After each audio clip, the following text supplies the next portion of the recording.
দেশের দক্ষিণ পশ্চিমাঞ্চলের সাথে যাতায়াতের আরেক নতুন দিগন্ত উন্মোচন হলো। স্বপ্নের পদ্মা সেতুতে বাসের পর এবার চালু হলো রেল।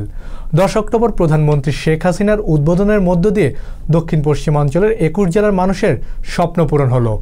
বাংলাদেশের ইতিহাসে সর্বোচ্চ গতিতে ঘন্টায় প্রায় 120 কিলোমিটার বেগে ট্রেন ছুটবে 82 কিলোমিটার পথ।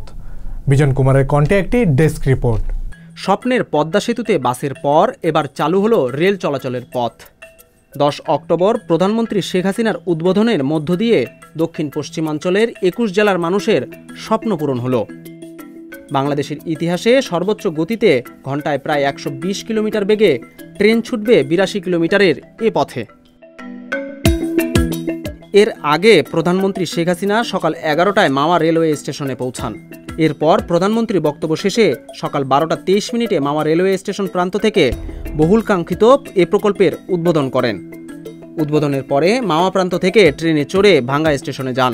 সেখানে থেকে ভাঙ্গায় আওয়ামী লীগ আয়োজিত জনসভায় বক্তব্য দেন তিনি। প্রকল্পের বিবরণে আরও বলা হয়, বাংলাদেশ রেলওয়ে পদ্মা সেতু রেল সংযোগ প্রকল্পের আওতায় ঢাকা থেকে যশোর পর্যন্ত 172 কিলোমিটার দীর্ঘ নতুন রেল ট্র্যাক নির্মাণ করেছে। এর 82 কিলোমিটারের অংশ ঢাকা ও ভাঙ্গাকে সংযুক্ত করে আগামীকাল খুলে দেওয়া হবে এবং এর যশোর সংযোগকারী অবশিষ্ট অংশটি আগামী বছরের জুনে চালু হওয়ার সম্ভাবনা রয়েছে।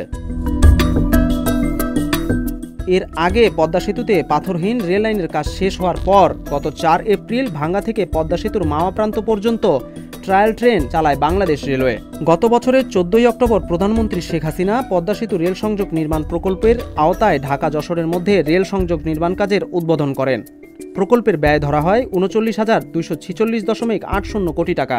এতে চীনের এক্সিম ব্যাংক 21,036.70 কোটি টাকা ঋণ দিচ্ছে।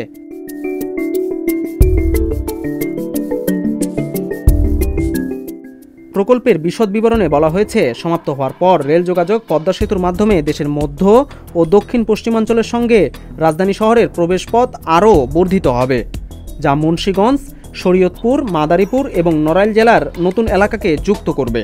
প্রকল্পটি ঢাকা, যশোর, খুলনাকে 212.05 কিলোমিটার সংক্ষিপ্ত রুট দিয়ে বিকল্প রেলপথ সংযোগ স্থাপন করবে। এটি বাংলাদেশে ট্রান্সএশিয়ান রেলওয়ে নেটওয়ার্কের আরেকটি উপরুট স্থাপন করবে এবং জাতীয়, আঞ্চলিক ও আন্তর্জাতিক মালবাহী ও বিজি কন্টেনার ট্রেন পরিষেবা চালু করবে। এই রুটটি কন্টেনার বহনের জন্য গতি এবং লোড সীমাবদ্ধ থেকে মুক্ত থাকবে। বিজন কুমার, সংবাদ প্রকাশ।